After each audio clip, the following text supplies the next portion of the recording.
বিয়েতে মেয়ের বাড়িতে কিরকম অনুষ্ঠান করা যায় শরীয়ত সম্মত? মেয়ের বাড়িতে কিরকম অনুষ্ঠান করা যায়? মেয়ের বাড়িতে আবার কিসের অনুষ্ঠান? বিয়ে হবে, বিয়ের পরে একটা খাবার অনুষ্ঠান সুন্নাত এবং শরিয়া সিদ্ধ, সেটার নাম ওয়ালিমা, এবং সেটা করবে ছেলে পাত্রপক্ষ।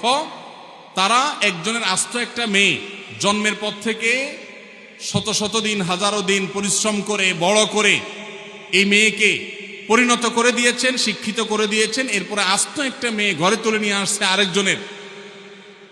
এই খুশিতে, নতুন বউ ঘরে আসছে, সেই খুশিতে সবাইকে খাওয়াবে, এটার নাম হলো ওয়ালিমা।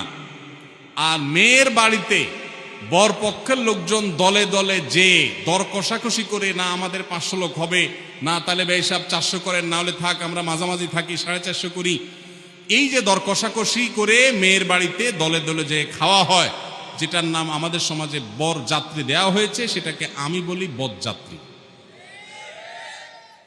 যারা বিয়ে করেন নাই, বাপের বেটা মায়ের বেটা হয়ে থাকলে নিয়ত করেন যে আমার বিয়েতে কোনো বরযাত্রী যাবে না।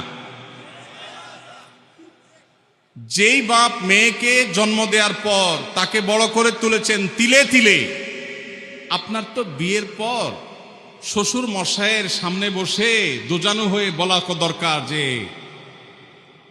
শ্বশুর বাবাজি, আপনার মেয়ে জন্ম থেকে বড় হওয়া, বিয়ে দেওয়া পর্যন্ত এর পিছনে কত লক্ষ টাকা খরচ হয়েছে, আনুমানিক একটা ফিগার বলেন। আমি গরিবের ভূত, একসাথে না হইলেও কিস্তিতে হলেও দিয়া শেষ করার চেষ্টা করব, এটা বলা উচিত শ্বশুরে। সেটা না করে উল্টা ছোট লোকের মতো 200-300 লোক নিয়ে তার বাসায় গিয়ে খান, লজ্জা হয় না? বেচারা মেয়ে জন্ম দিয়ে কি ভুল করেছে? একজন মেয়ে বয়সে বিবাহের উপযুক্ত করা পর্যন্ত পড়ালেখা, খাওয়া দাওয়া, ঔষধ, চিকিৎসা, আদর, স্নেহ কত কিছু দিয়ে গড়ে তুলেছে।